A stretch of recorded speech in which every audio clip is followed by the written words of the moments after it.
Hello everyone. Start करते हैं आज के रिवीजन सेशन को।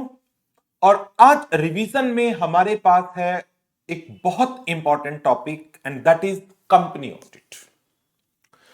इंटर लॉ के पेपर के अंदर ये चैप्टर लगभग आप मानकर चल सकते हैं 7 to 8 मार्क्स के क्वेश्चन इस चैप्टर में से एमसीक्यू प्लस डेस्क्रिप्टिव पूछे जा सकते हैं।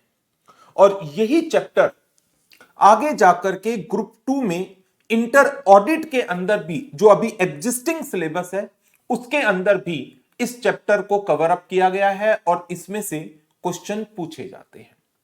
तो ये चैप्टर बहुत इंपॉर्टेंट चैप्टर है। जनरली इस चैप्टर में से केस स्टडीज एग्जाम में आती है। वो ऑडिटर की अपॉइंटमेंट के ऊपर हो सकती हैं, ऑडिटर की एलिजिबिलिटी के ऊपर हो सकती हैं, ceiling on number of audits के ऊपर हो सकती है, ऑडिटर की पावर एंड ड्यूटीज के ऊपर हो सकती है। एक बहुत इंपॉर्टेंट चैप्टर है और ऐसा चैप्टर जिसके प्रोविजंस आराम से याद भी होते हैं और आप एग्जाम में एक बेटर तरीके से इन क्वेश्चंस के, इस चैप्टर के क्वेश्चंस के आंसर्स को भी प्रेजेंट कर सकते हैं। तो स्टार्ट करते हैं चैप्टर 10 कंपनी ऑडिट, जो आपके inter law as well as inter audit दोनों के लिए एप्लीकेबल है।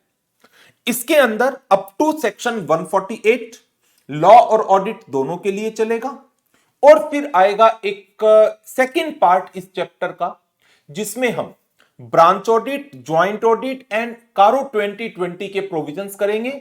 वो सिर्फ और सिर्फ ऑडिट के पेपर के लिए एप्लीकेबल होगा। तो अभी इस सेशन में मैं आपके साथ जो डिस्कशन स्टार्ट कर रहा हूं वो सेक्शन 139 ऑनवर्ड्स हम कवर अप करेंगे, जो inter law and existing syllabus of audit दोनों में ही ये चैप्टर कवर है। चलिए स्टार्ट करते हैं।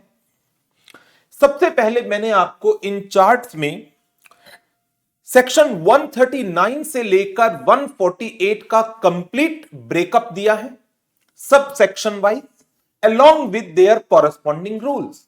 जैसे यदि आप सेक्शन 139 सबसेक्शन 1 की बात करते हैं, that is appointment of subsequent auditor in case of a non government company at the annual general meeting, उसी के रिलेशन में दो रूल एप्लीकेबल होते हैं, rule number 3 and rule number 4।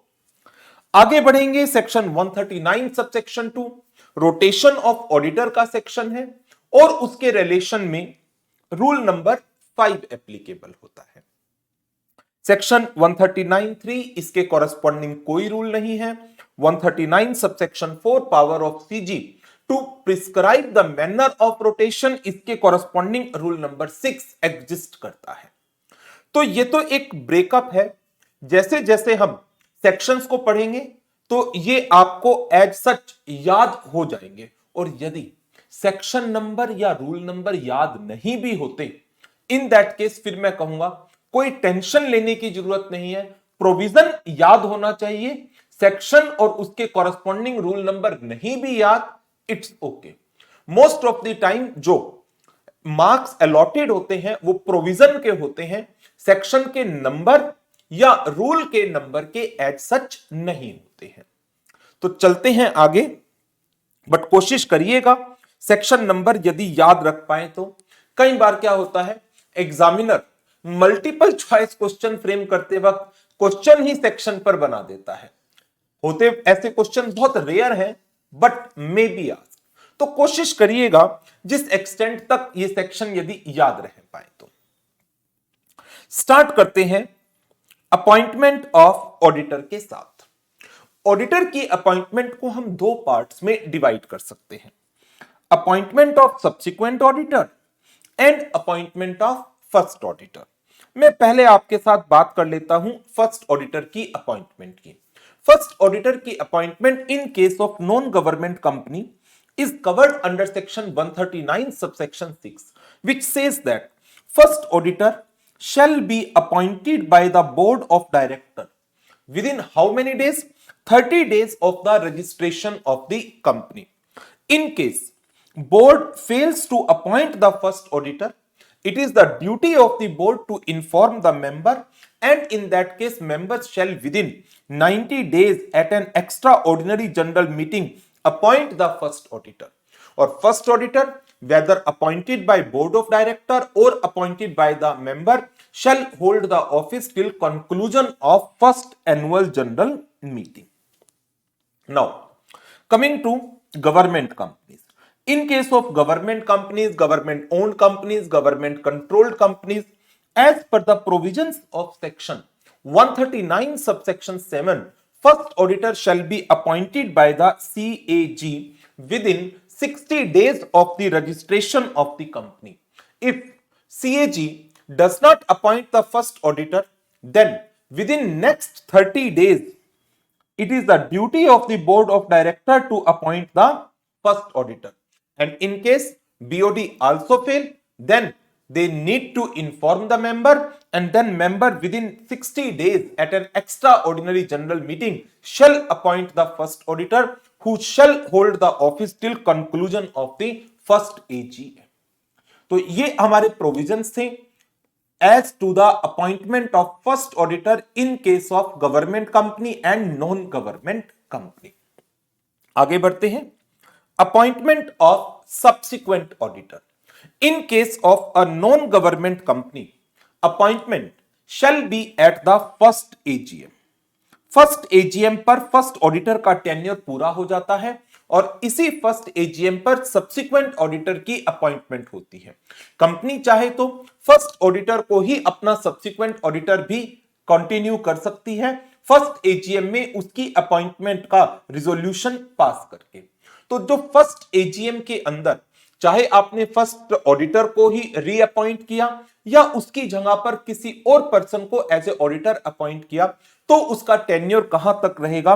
Till conclusion of sixth AGM and thereafter till conclusion of every sixth AGM. That means जो आपने first auditor appoint किया company के इनकॉर्पोरेशन के बाद विद इन 30 डेज बीओडी नहीं कर पाए तो 90 डेज में मेंबर ने किया नॉन गवर्नमेंट कंपनी में. तो इस ऑडिटर का टेन्योर कहां तक है? फर्स्ट एजीएम तक. फर्स्ट एजीएम में कंपनी चाहे तो इसी को रीअपॉइंट कर दे, this is the first AGM, और चाहे तो इसकी जगह पर किसी और को अपॉइंट करे. इस ऑडिटर का टेन्योर कहां तक रहेगा? सिक्स्थ एजीएम तक रहेगा. नाउ कंडीशंस है. रेटिफिकेशन की कंडीशन होती थी पहले कि बीच में जो 4 एजीएम आएंगी, second, third, fourth and fifth, आपको इन पर इस अपॉइंटमेंट को रेटिफाई कराना पड़ेगा, बट वो कंपनीज अमेंडमेंट एक्ट 2017 के थ्रू ऑमिट हो गई थी. आज की डेट में क्या कंडीशंस है? Number 1, written consent. अपॉइंटमेंट से पहले कंपनी आप ऑडिटर से 2 चीजों की रिक्वेस्ट करिए. नंबर 1, ऑडिटर आप अपनी रिटन कॉन्सेंट दे दीजिए that you are willing to be appointed as the auditor of this company, और एक सर्टिफिकेट दे दीजिए जिसके अंदर रूल 4 के अंदर जो बातें बताई गई है उनको आपने स्पेसिफाई किया है. कंडीशन नंबर 2 सर्टिफिकेट के रिलेशन में है. कंडीशन नंबर 2 कहती है कि जो सर्टिफिकेट आप ऑडिटर से लेंगे उसमें मेंशन करना जरूरी है क्या ऑडिटर सेक्शन 141 के अंदर जो एलिजिबिलिटी क्राइटेरिया बताया गया है क्या उसको फुलफिल कर रहा है. तो ऑडिटर अपने सर्टिफिकेट के अंदर यह बात लिख करके देगा that I am eligible to be appointed as per the criteria specified under section 141 of the companies act 2013. Condition number 4, intimation to ROC. Company is under an obligation to inform the auditor and the ROC within 15 days of the appointment that this person is being appointed as the auditor of the company, and intimation is to be given in form number ADT1. ADT1 के अंदर ये intimation जाएगा. तो ये provision है हमारे section 139 subsection 1 के as to appointment of subsequent auditor in case of a non government company. Now आगे बढ़ते हैं. गवर्नमेंट कंपनीज के केस में क्या होगा? In case of section 139 subsection 5, appointment shall be in respect of a financial year. That means government companies के case में subsequent auditor every financial year के लिए अपॉइंट होंगे, 5-5 सालों के लिए इकट्ठे अपॉइंट नहीं होंगे। अपॉइंटमेंट नॉन गवर्नमेंट कंपनी में शेयर होल्डर ने की थी एनुअल जनरल मीटिंग के अंदर, बट गवर्नमेंट कंपनी के केस में ये appointment controller and auditor general CAG करेगा। कब? फाइनेंशियल ईयर शुरू होने के 180 डेज के अंदर। और जो ये ऑडिटर अपॉइंट हुआ, क्या इसका टेन्योर 6th AGM तक होगा? नो। क्यों? क्योंकि एवरी फाइनेंशियल ईयर के लिए ऑडिटर अपॉइंट होते हैं। तो इस ऑडिटर का टेन्योर कहां तक होगा? Till conclusion of next AGM। तो ये हमारे प्रोविजंस थे as per section 139 subsection 5, appointment of subsequent auditor in case of a government company. Now जो सेक्शन 139 सबसेक्शन 1 है, उसके अंदर जो ऑडिटर की अपॉइंटमेंट हो रही है, उसका एक डिटेल्ड प्रोसीजर है जो कहां दिया गया है? रूल नंबर 3 के अंदर। तो रूल नंबर 3 हमें बताता है what is the manner for selection and appointment of auditor. As per rule 3, first we need to ascertain whether the company is required to constitute audit committee under the provisions of section 177. If company is required to have a audit committee, then selection की जिम्मेदारी किसकी होगी? Audit committee की होगी। Audit committee shall consider the qualifications and experience of the person considered for appointment as auditor. But in case company is not required to constitute an audit committee under the provisions of section 177, in that case it will be the duty of the board of director to consider the qualification and experience of the person proposed to be appointed as the auditor.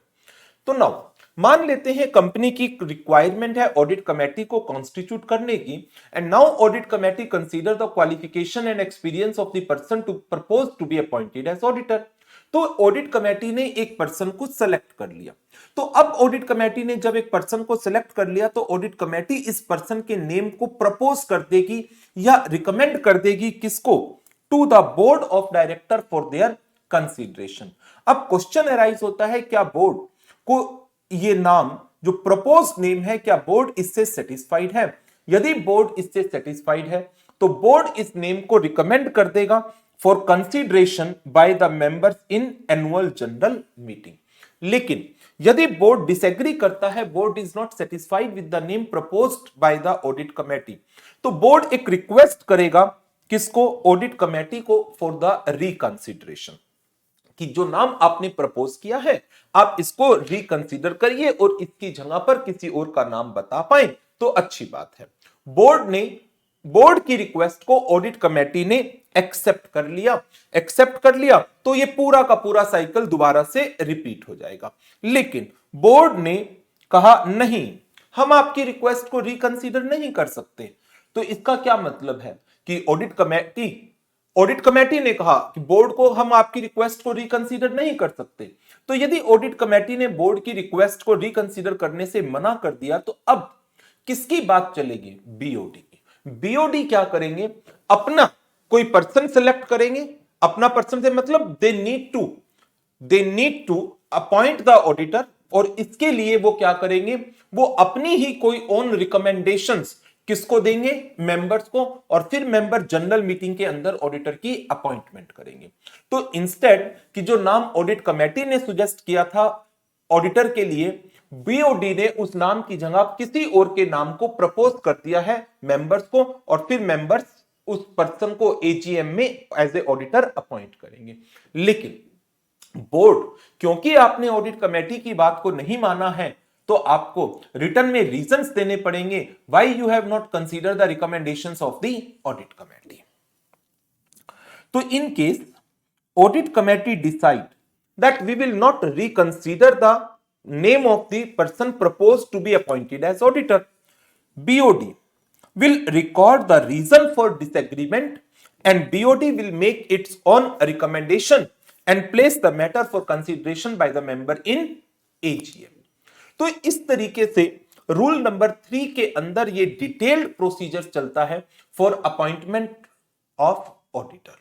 Now यदि company की audit committee की requirement ही नहीं थी, तो किस person ने qualification and experience को कंसीडर किया था प्रपोज्ड ऑडिटर की? बीओडी ने। तो BOD shall consider the qualification and experience of the person proposed to be appointed as auditor, और बीओडी फिर इस नेम को फॉरवर्ड कर देता है among the members to be considered for their consideration at the AGM। तो इस तरीके से रूल नंबर 3 के अंदर ये कंप्लीट मैनर दिया गया है for selection and appointment of auditor का। आगे बढ़ते हैं रूल नंबर 4 के ऊपर। रूल नंबर 4 एक थ्योरेटिकल क्वेश्चन बनकर आ सकता है एग्जाम में कि ऑडिटर से जो सर्टिफिकेट लिया जाता है उस सर्टिफिकेट के अंदर कौन कौन से मैटर को स्पेसिफाई करना होता है। नंबर 1, जो ऑडिटर है, प्रपोज्ड ऑडिटर है, वो सर्टिफाई करेगा कि इंडिविजुअल और the audit firm not firm as the case में be is eligible to be appointed as per the provisions of Companies Act 2013 and the Chartered Accountant Act 1949. Proposed appointment is as per the term जो act के अंदर बताई गई है, 1 term, 2 term, 1 term for 5 years, 2 terms of 5 years each। आगे जाकर के अभी पढ़ेंगे 139 सबसेक्शन 2 के अंदर। Proposed appointment is within the limit prescribed by the act and list of proceedings against the auditor or audit firm or any partner of the firm in a relation to any disciplinary matters वो आपको certificate में disclose करनी है and that needs to be true and correct. तो इन चार चीजों के ऊपर हमें इस चीज को बताना पड़ता है। तो इस तरीके से सेक्शन 139 सबसेक्शन 1 के साथ रूल नंबर 3, रूल नंबर 4, ये दोनों रूल साथ में अप्लाई हो जाते हैं। 139(1) के साथ साथ हमने 139(5) को भी पढ़ लिया एंड 139(6) एंड 7 को भी करा। तो जब आप अब वापस से यदि इन सेक्शंस को देखते हैं तो हमने 139(1), 139(5), 139(6), 139(7) इन चार सेक्शंस को हमने कवर अप किया है, और 139(1) के साथ हम दो रूल्स को भी साथ में कवर अप कर चुके हैं, rule number 3 and rule number 4। आगे बढ़ते हैं। अब बात आ जाती है रोटेशन के प्रोविजंस की। रोटेशन आप सबको अच्छी तरह से पता है, सेक्शन 139 सबसेक्शन 2 कहता है इन case of listed companies and certain other prescribed companies an individual cannot be appointed as auditor for more than one term of 5 consecutive years, whereas an audit firm cannot be appointed as auditor for more than 2 terms of 5 consecutive years each। अब question arise होता है, sir कौन सी ऐसी companies हैं जिनके अंदर rotation के provision चलेंगे? एक तो बात हो गई listed company, other prescribed companies कौन सी हैं? अदर प्रिस्क्राइब्ड कंपनीज कहां बताई गई हैं? रूल नंबर 5 के अंदर बताई गई है। तो चलो रूल नंबर 5 पढ़ लेते हैं। रूल नंबर 5 के अंदर 3 तरह की कंपनीज आ गई, और ये तीनों कंपनीज क्या है? अनलिस्टेड। अनलिस्टेड में 2 तरह की कंपनीज हो सकती हैं, या तो पब्लिक हो सकती है या प्राइवेट हो सकती है। चलो पहले बात कर लेते हैं अनलिस्टेड पब्लिक कंपनी की। अनलिस्टेड पब्लिक कंपनी कौन सी? क्या क्राइटेरिया? पेड अप कैपिटल का क्राइटेरिया दोगे, टर्नओवर का दोगे, बोरोविंग का दोगे। तो इन्होंने क्राइटेरिया दिया सबसे पहले पेड अप शेयर कैपिटल का। यदि अनलिस्टेड पब्लिक कंपनी की paid up share capital 10 crore रुपए या उससे ज्यादा है तो रोटेशन के प्रोविजन अप्लाई होंगे। अच्छा, अब आगे बढ़ते हैं। अनलिस्टेड प्राइवेट कंपनी को ले लो। प्राइवेट कंपनीज के केस के अंदर क्या होगा? Paid up share capital 50 crore रुपए या उससे ज्यादा है तो रोटेशन के प्रोविजन आएंगे। बट साथ में एक चीज और दे दी, यदि पब्लिक कंपनी अनलिस्टेड उसकी पेड अप कैपिटल 10 करोड़ से कम है, या प्राइवेट कंपनी की पेड अप कैपिटल 50 करोड़ रुपए से कम है, लेकिन borrowing from bank, financial institution and public deposits का एग्रीगेट वो 50 करोड़ रुपए या उससे ज्यादा है, तो आल्सो क्या होगा? रोटेशन के प्रोविजन कंपनीज के ऊपर अप्लाई हो जाते हैं।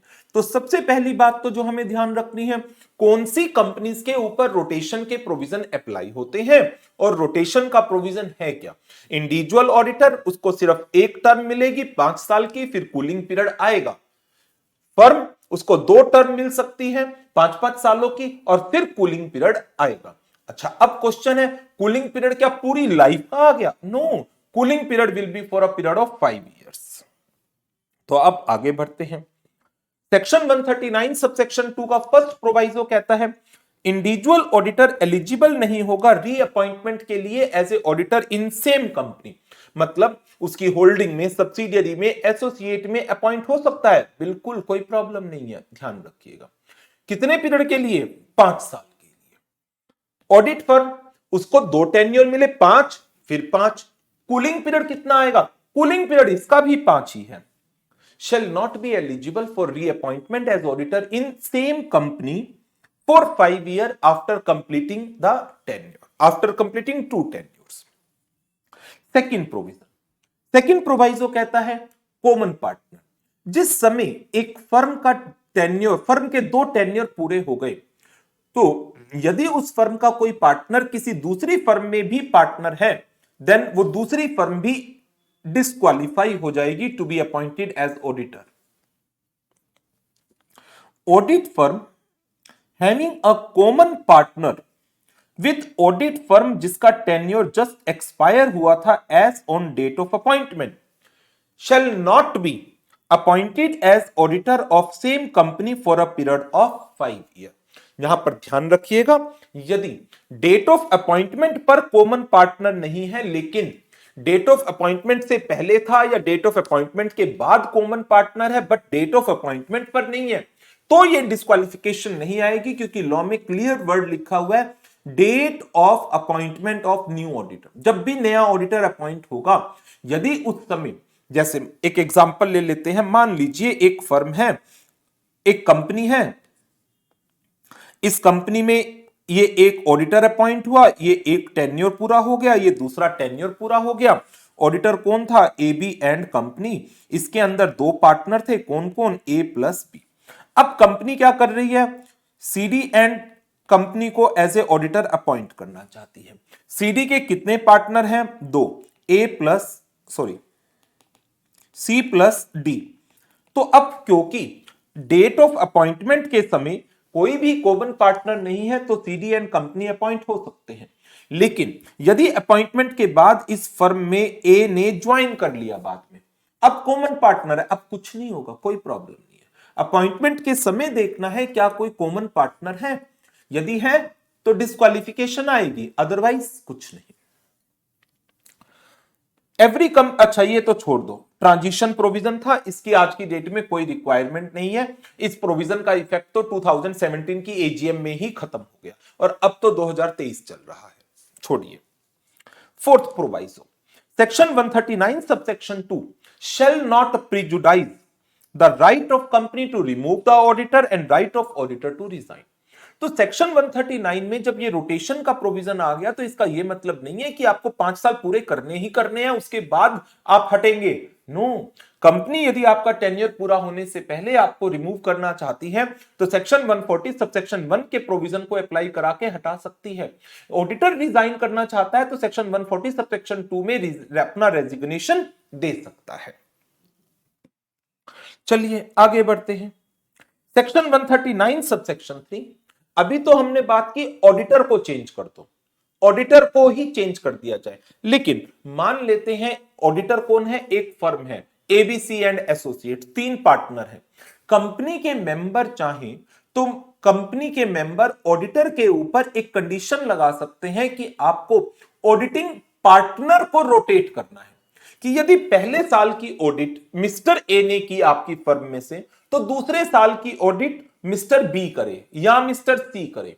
तीसरे साल की ऑडिट जिसने दूसरे साल की ऑडिट की है वो ना करे, या 2 साल के बाद पार्टनर चेंज कर दो आप हमारी फर्म के लिए, 3 साल के बाद चेंज कर दो। तो कितने पीरियड के ऊपर जो एंगेजमेंट पार्टनर है जो आपकी कंपनी की ऑडिट करेगा, उसकी रोटेशन के लिए मेंबर्स चाहे तो रिजोल्यूशन पास कर सकते हैं, और साथ ही ज्वाइंट ऑडिट का भी रिजोल्यूशन पास किया जा सकता है कि कंपनी में जो ऑडिट कराई जाएगी that should be by the joint auditors. Members may resolve the following. Number 1, rotation of auditing partner and his team at such interval as may be prescribed. कौन प्रिस्क्राइब करेगा? मेंबर्स प्रिस्क्राइब करेंगे अपने resolution के through. And members चाहे तो resolution pass कर सकते हैं that audit shall be conducted by more than one auditor. अब आगे आ जाता है सेक्शन 139 सबसेक्शन 4। ये कहता है सेंट्रल गवर्नमेंट आपके पास पावर है, आप रूल बना सकते हैं to prescribe the manner of rotation for the purposes of section 139 subsection 2।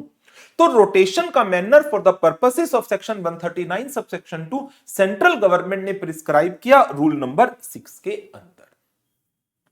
इसका पहला प्रोविजन आ गया कि यदि आप 5 साल इंडिविजुअल के केस में, 10 साल फर्म के केस में अलाउ कर रहे हैं और कंपनी एक्ट 2013 से पहले यदि किसी सीए ने कंपनी एक्ट 1956 के अंदर कोई पीरियड सर्व किया था इसी कंपनी में, तो 5 और 10 साल की पीरियड को निकालते वक्त the period served under the companies act 1956 shell also be considered.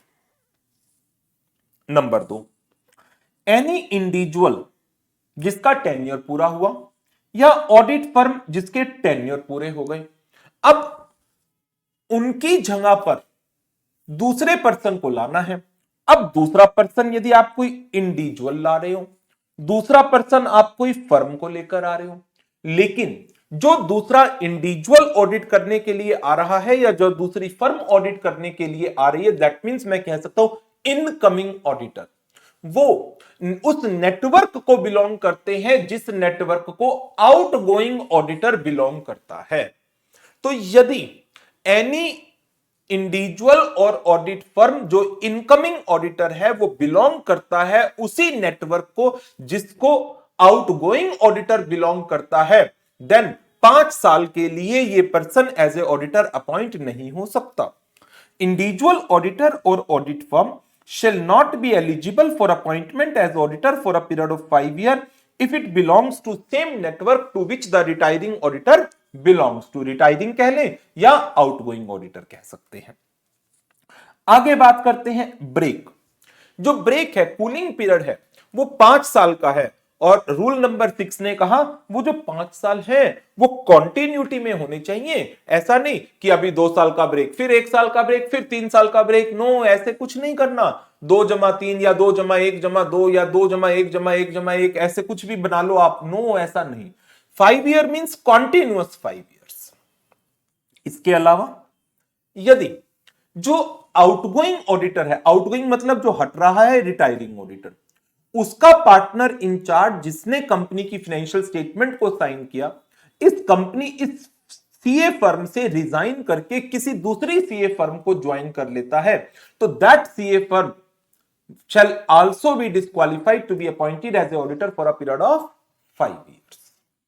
A partner in charge of audit firm who certify the financial statements of the company, if retire from the said firm and join another firm, such other firm shall also be ineligible to be appointed as an auditor for a period of 5 years. तो ये हमारे पास provision थे in relation to rotation. Section 139 subsection 2 जिसके साथ हमने rule number 5 को discuss किया, सेक्शन 139 सबसेक्शन 3, सेक्शन 139 सबसेक्शन 4 जिसके साथ हमने rule number 6 for the purposes of section 139 subsection 2 को कवर अप किया। तो जब हम इन सेक्शंस को कर लेते हैं, वापस से एक बार इन सेक्शन को देख लो। 2 हो गया, 3 हो गया, 4 हो गया, 2 के साथ रूल 5 हो गया और 4 के साथ रूल नंबर 6 हो गया। चलिए अब आगे बढ़ते हैं। अब सेक्शन 139 सबसेक्शन 8, 9, 10, 11। 139 सबसेक्शन 8 ये किस चीज का है? कैजुअल वैकेंसी का। यदि एक नॉन गवर्नमेंट कंपनी के अंदर कोई कैजुअल वैकेंसी क्रिएट होती है तो उस कैजुअल वैकेंसी को within a period of 30 days board of directors fill करेंगे। लेकिन यदि वो casual vacancy that was arise due to the resignation of the existing auditor, उसको फिल तो बीओडी ने कर दिया within a period of 30 days, but such appointment shall need to be approved in general meeting that is to be convened within 3 months of the recommendations of BOD। तो resignation के case में vacancy को fill तो BOD ने किया लेकिन approval लेनी पड़ेगी within 3 month from the member through the members in the general meeting. Now लेकिन यदि ये कैजुअल वैकेंसी अराइज हुई है कहां, in case of a government company, तो if casual vacancy arise in case of government company, तो ये casual vacancy कौन फिल करेगा, सीएजी करेगा विद इन 30 डेज, बट यदि सीएजी नहीं करता है it will be filled by the board of director within 30 days. तो ये प्रोविजन थे सेक्शन 139 सबसेक्शन 8 के as to filling of casual vacancy.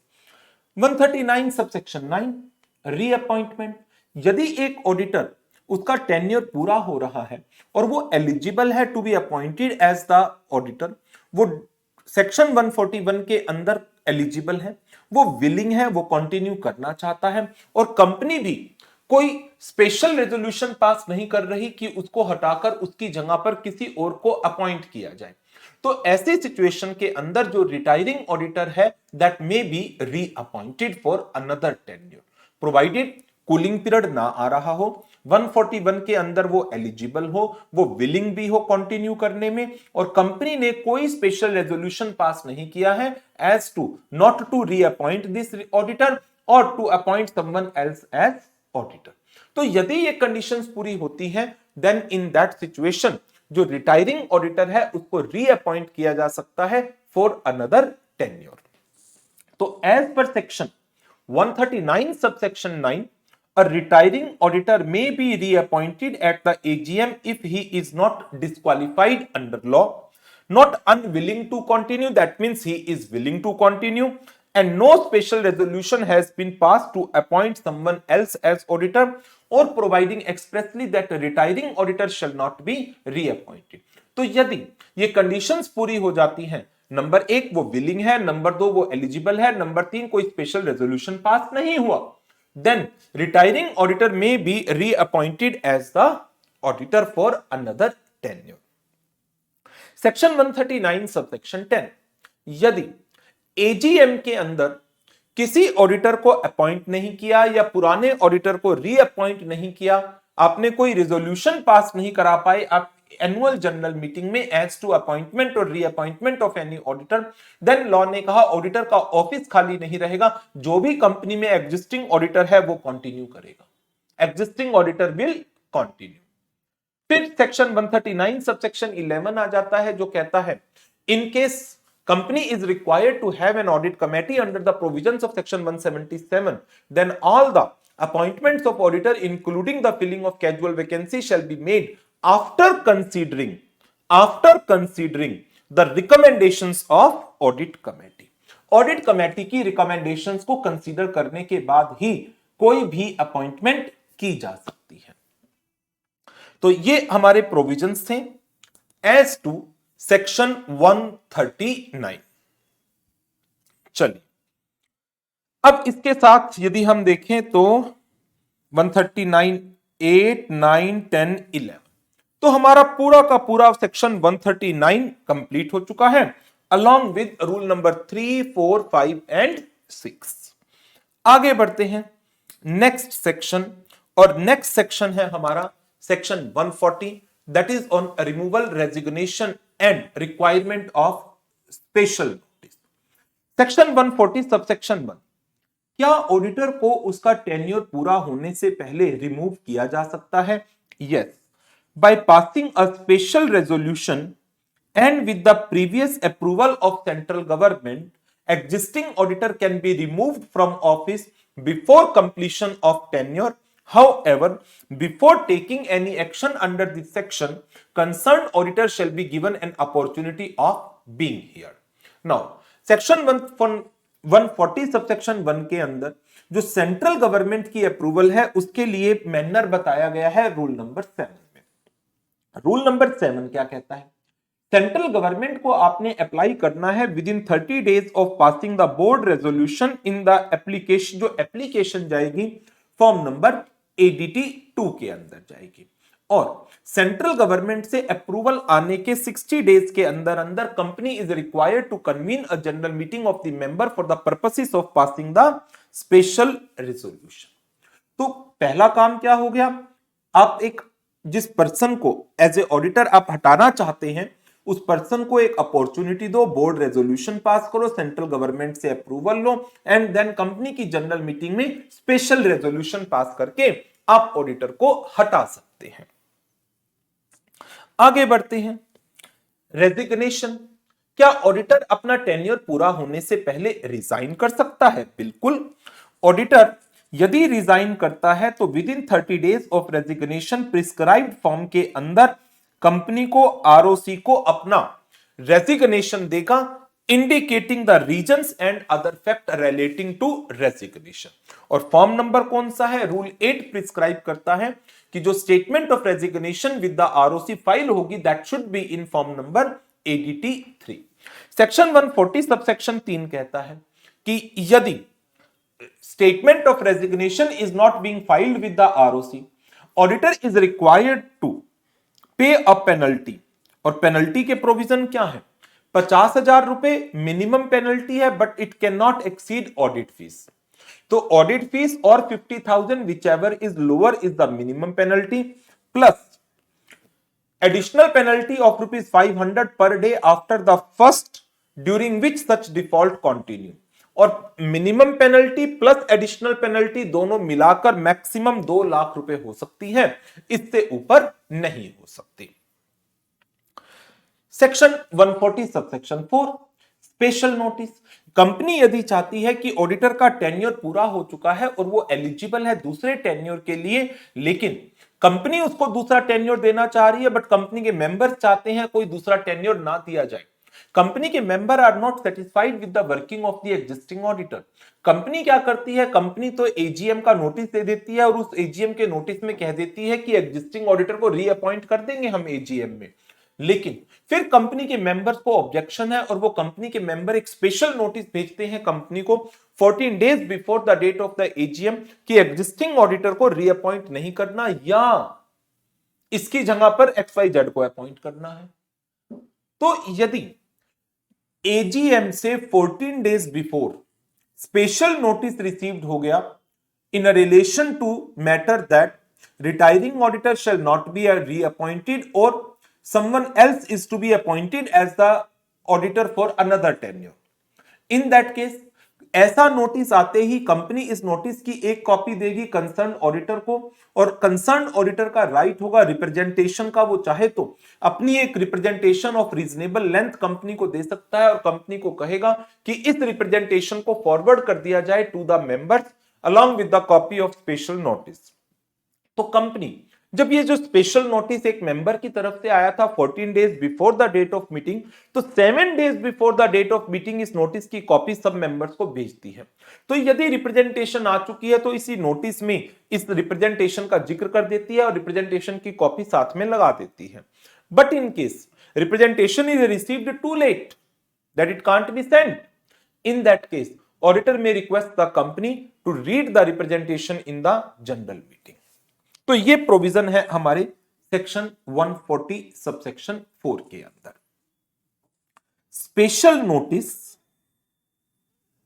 shall be required to pass the special resolution in the annual general meeting to provide that a retiring auditor shall not be reappointed or to reappoint or to appoint any person other than the retiring auditor.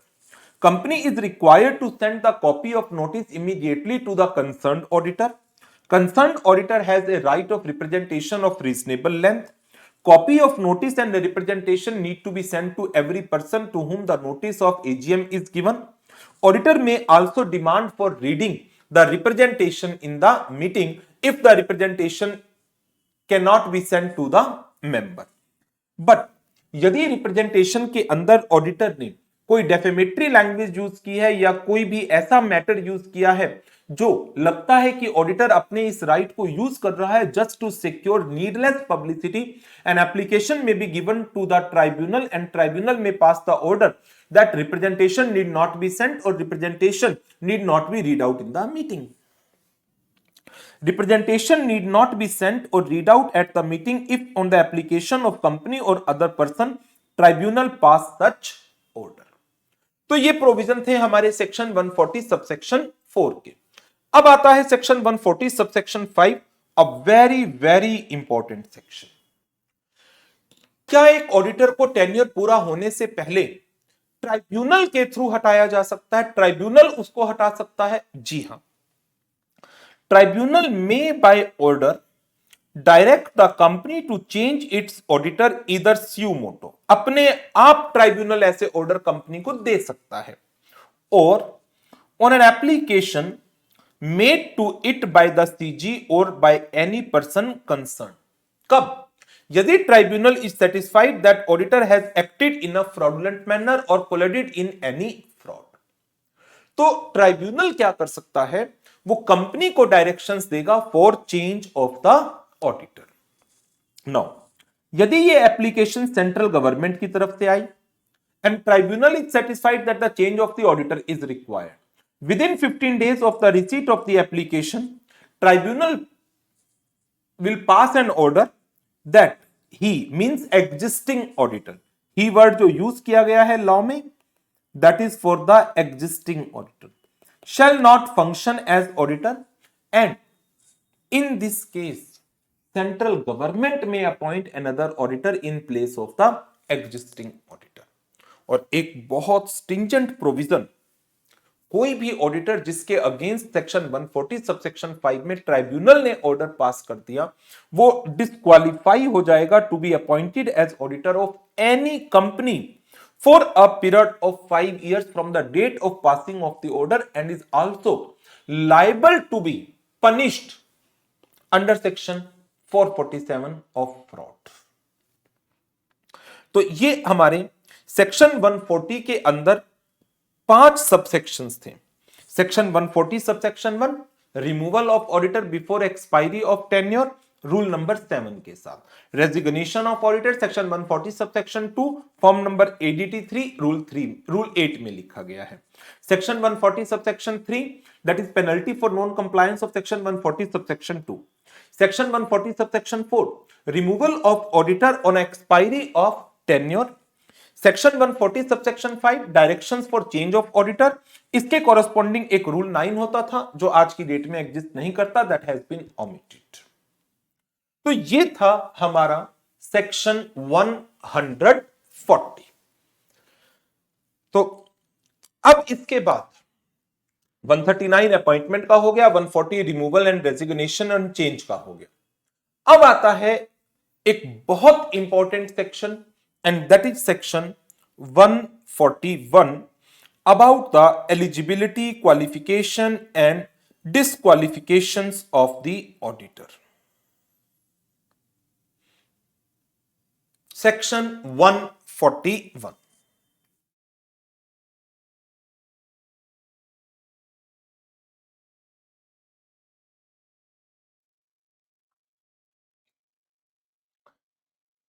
Section 141 के अंदर subsection 1 and 2 eligibility की बात करते हैं कि कौन से person eligible है to be appointed as auditor, और यदि एक फर्म या एलएलपी अपॉइंट होती है तो फर्म या एलएलपी के बिहाफ पर कौन सा पर्सन एक्ट कर सकता है।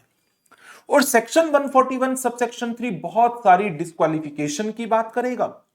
सेक्शन 141 सबसेक्शन 4 बात करता है एज टू सब्सिक्वेंट डिस्क्वालिफिकेशंस के। सबसे पहले बात कर लेते हैं सेक्शन 141 सबसेक्शन 1। ये क्या कहता है? A person shall be eligible for appointment as an auditor only if he is a CA। तो पर्सन का ऑडिटर बनने के लिए सीए होना जरूरी है। And in case a firm is appointed as the auditor, तो फर्म जिसके मेजॉरिटी पार्टनर इंडिया में प्रैक्टिस करते हैं, तो वो firm as a firm auditor appoint हो सकती है। मींस ऑडिटर कौन होगा? फर्म ही वो ऑडिटर बन जाएगी। And in case of firm या एलएलपी, फर्म में तो एलएलपी में तो बड़े सारे पार्टनर हैं, मेजॉरिटी पार्टनर चार्टर्ड अकाउंटेंट है, बट हो सकता है कुछ पार्टनर कंपनी सेक्रेटरी हो, कोस्ट अकाउंटेंट हो, एडवोकेट हो। ऑडिटर कौन है? फर्म है। तो फर्म के बिहाफ पर कौन सा पर्सन ऑडिट करेगा? In case of a firm, including LLP, if appointed as the auditor, only the partner who are chartered accountant shall be authorized to act and sign on behalf of the firm. तो firm के behalf पर only chartered accountant are eligible to act and sign. आगे बढ़ते हैं.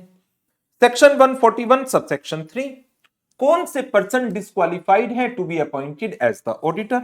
Number 1, body corporate other than LLP, company के officer या employee, company के officer या एम्प्लॉय का पार्टनर या एम्प्लॉय, एनी पर्सन जो खुद या उसका रिलेटिव या उसका पार्टनर कंपनी में, कंपनी की होल्डिंग में, सब्सिडियरी में, एसोसिएट में या another subsidiary of same company में कोई सिक्योरिटी होल्ड करता हो या किसी तरह का इंटरेस्ट हो, इंडेटेडनेस हो 5 लाख से ज्यादा की, या किसी थर्ड पर्सन के लोन के लिए 1 लाख रुपए से ऊपर की गारंटी दे रखी है, तो ये सारे पर्सन भी डिस्क्वालिफाइड हो गए.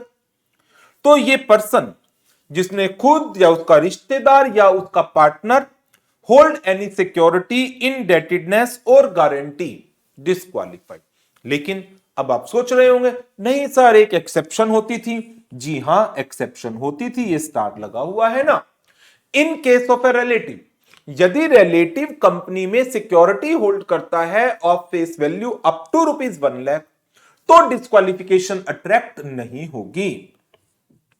No disqualification if relative hold any security in the company of face value up to ₹1 lakh. आगे बढ़ते हैं.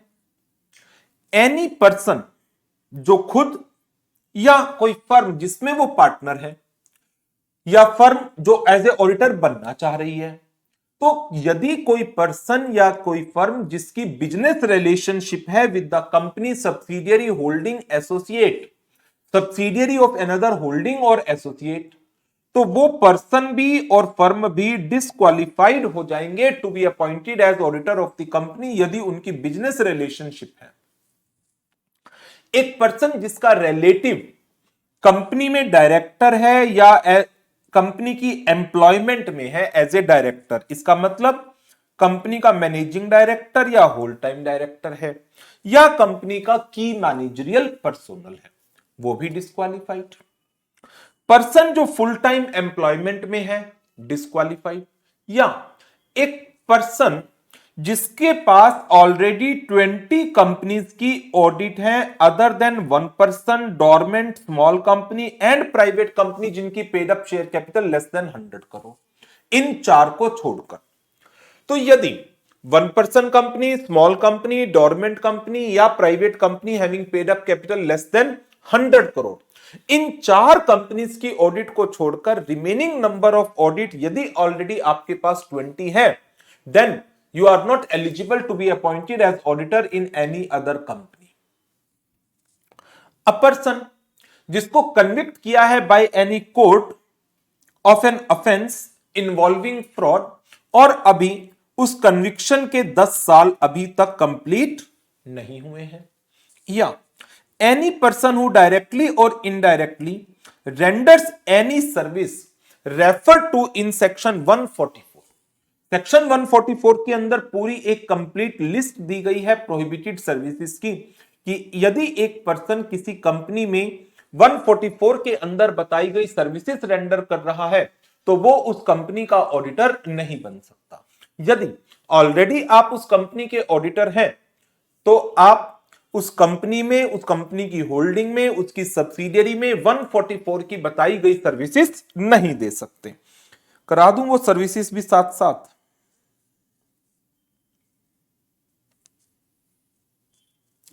Section 144, auditor not to render certain services. Auditor सिर्फ वही सर्विसेज कंपनी को दे सकता है जो कंपनी के बोर्ड ने या ऑडिट कमेटी ने अप्रूव की है.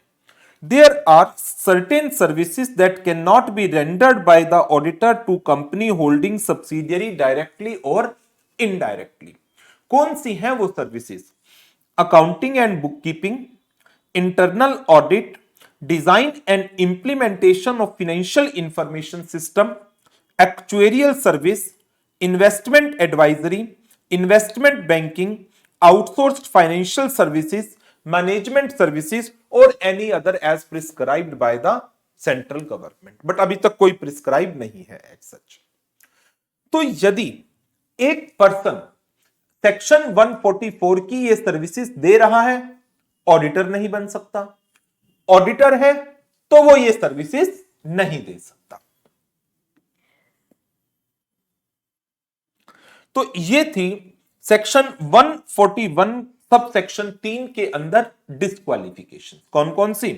बॉडी कॉर्पोरेट, ऑफिसर और एम्प्लॉय, एनी पार्टनर और एम्प्लॉय ऑफ ऑफिसर और employee, a person who himself और हिज रिलेटिव और partner is holding any security or indebted to company for an amount exceeding 5 lakh or given guarantee for an amount exceeding 1 lakh in company holding subsidiary associate another subsidiary of same holding, disqualified.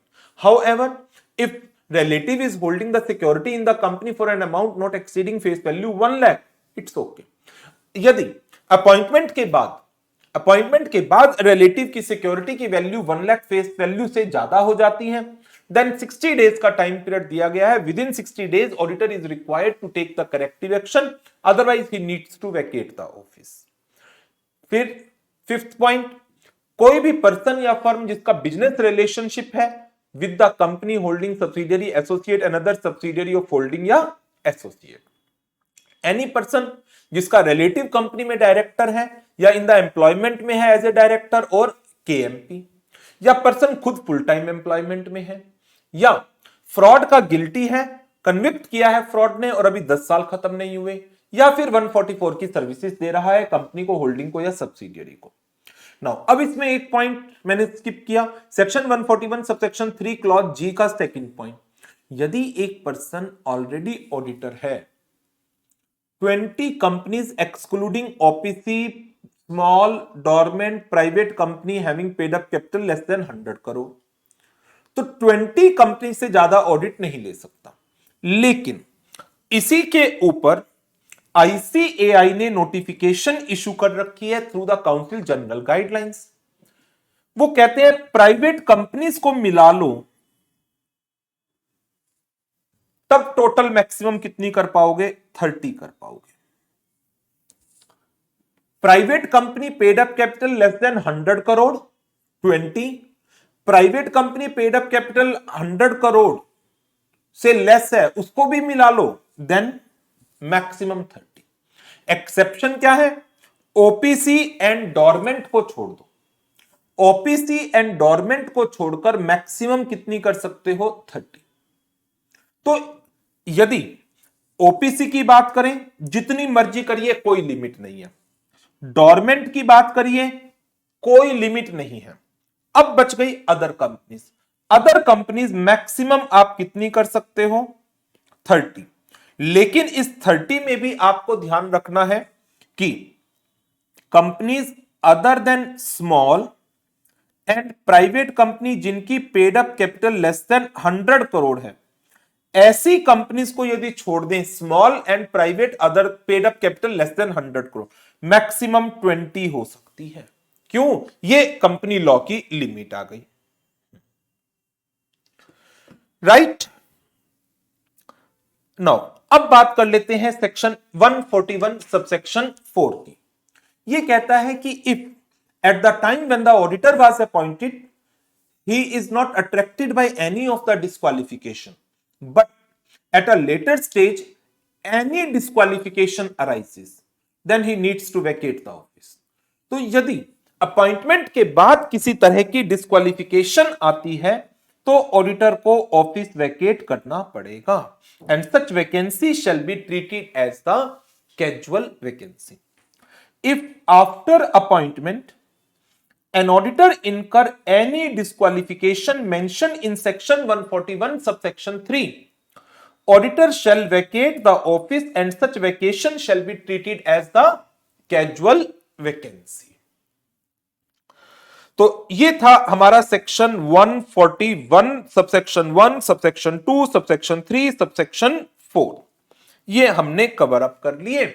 और इसके साथ साथ rule 10 की limits 1 lakh, 5 lakh, 1 lakh, security relative के case में 1 lakh, indebtedness सबके case में 5 lakh, guarantee सबके केस में 1 लाख, वो सब कहां लिखी गई है? रूल नंबर 10 के अंदर लिखी गई है। तो इसके साथ हमारा सेक्शन 141 भी हो गया और 144 भी हो गया। तो इस सेशन को मैं यहीं पर स्टॉप करूंगा। अब आपको जो काम करना है, इन चारों सेक्शंस के, 4 सेक्शन कौन से?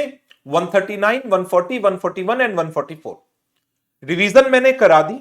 अब आपका एक और काम बनता है कि इन चारों सेक्शंस के जो क्वेश्चंस आपको क्वेश्चन बैंक के अंदर मिले हैं, उन क्वेश्चंस की एक बार क्विक प्रैक्टिस भी कर लेना। क्विक रिवीजन मैंने करा दी, quick practice of the question इन चारों सेक्शंस के ऊपर। आपके क्वेश्चन बैंक्स में सारे के सारे क्वेश्चन सिक्वेंशियली अरेंज्ड हैं, तो वहीं पर सेक्शन 139, 140, 141 एंड 144 के क्वेश्चंस को एक क्विक प्रैक्टिस उनको भी कर लीजिएगा। तो मैं कहूंगा आपकी एक रिवीजन पूरी कंप्लीट हो गई, क्योंकि बिना क्वेश्चंस की प्रैक्टिस के मुझे ऐसा लगता है शायद रिवीजन अधूरी होगी आपकी।